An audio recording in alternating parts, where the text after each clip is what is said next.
Hello everyone, my name is Preeti and welcome to my channel. आज का जो हमारा टॉपिक है वो है हाउ डू ऑर्गेनिज्म रिप्रोड्यूस और ये पार्ट 2 रहेगा। ये क्लास 10th का चैप्टर नंबर 8 है। लास्ट वीडियो में हमने मेल रिप्रोडक्टिव और फीमेल रिप्रोडक्टिव के बारे में हमने डिस्कस किया था। सो आइए हम अब नेक्स्ट टॉपिक पर चलते हैं, जो है हमारा मैंसुरेशन। तो हम बात करते हैं सबसे पहले कि मैंसुरेशन होता क्या है। तो मैंसुरेशन होता है a lot of blood loss, बहुत ज़्यादा जो है ब्लड लॉस होगा एंड म्यूकस ऑल्सो। ये कब होगा? जब अनफर्टिलाइज ओवम जो है रिलीज होगा। जब अनफर्टिलाइज ओवम रिलीज होगा तब लॉस ऑफ ब्लड और म्यूकस दोनों चीज़ें क्या होंगी? रिलीज होंगी। And the rupture cells and tissue of the endometrium through the vagina of the female. तो जो एंडोमेट्रियम वॉल थी वो ऑल्सो भी क्या होगी? रैप्चर होगी। और इसी एंडोमेट्रियम रैप्चर होने की वजह से क्या होगा? लॉस ऑफ ब्लड क्या होगा? रिलीज होगा। ये जो ब्लड रिलीज है ये 28 डे साइकिल होती है, एक 28 डेज की। उसके बाद ही ये क्या होता है? मैंसुरेशन साइकिल, जिसको हम पीरियड्स भी बोलते हैं, वो क्या होता है? वो कंटिन्यू फॉरवर्ड करता है। ठीक है। और ये क्या होती है? ये 2 से 8 दिन के बीच में क्या हो जाएगी? ये एक्टिव रहेगी, उसके बाद क्या हो जाएगी? डीएक्टिवेट हो जाएगी। ये तब होता है जब ओवम क्या हो गया? Not fertilize. ठीक है, ओवम जो है फर्टिलाइज नहीं हुआ। अगर ओवम फर्टिलाइज नहीं हुआ तो एंडोमेट्रियम वॉल होगी, वो क्या? स्लगिंग ऑफ होगी, मतलब ब्लड लॉस ऑफ ब्लड होगा और म्यूकस भी क्या होगा? साथ साथ रिलीज होगा। ये कहाँ से रिलीज होता है? Through the vagina.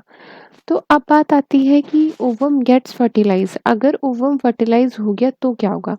जब ओवम फर्टिलाइज हो गया तो एंडोमेट्रियम जो वॉल है वो क्या हो जाएगी? थिक और स्पॉन्जी हो जाएगी फॉर नरिशिंग द एम्ब्रियो। और एम्ब्रियो क्या हो जाएगा? डेवलप होना स्टार्ट हो जाएगा।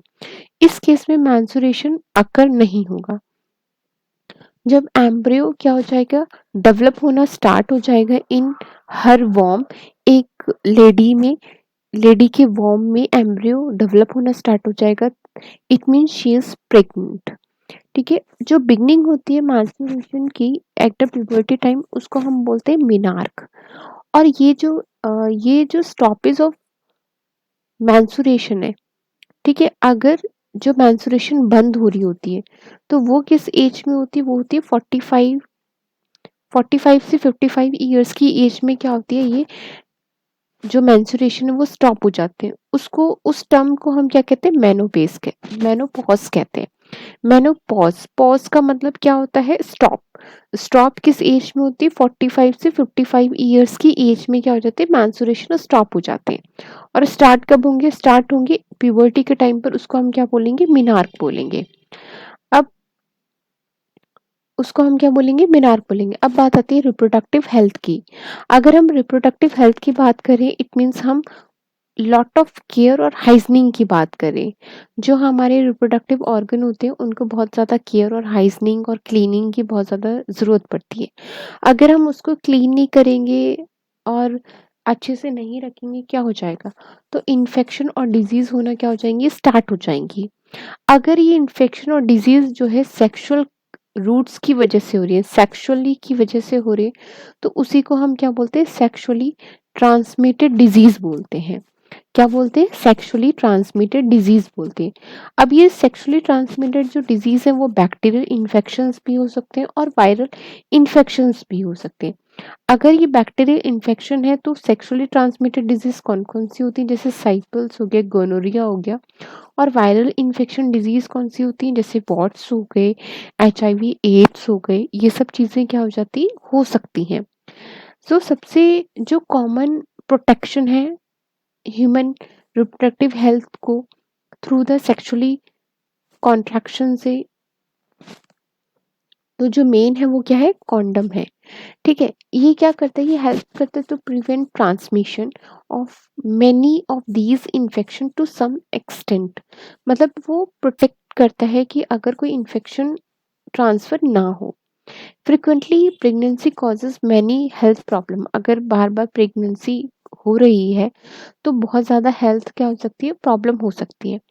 It's also adds to already exploding population, और इतनी ज़्यादा पॉपुलेशन तो वैसे ही है।